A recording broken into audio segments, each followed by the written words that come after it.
byose biri mu nzira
sente zibakufeesa okoleta endabe lindako ezizo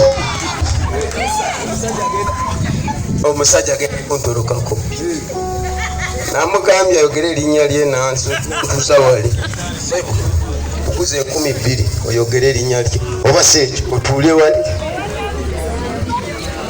yanguwa totoroka yanguwa tuula wali abayimba bayimbe ng'otudde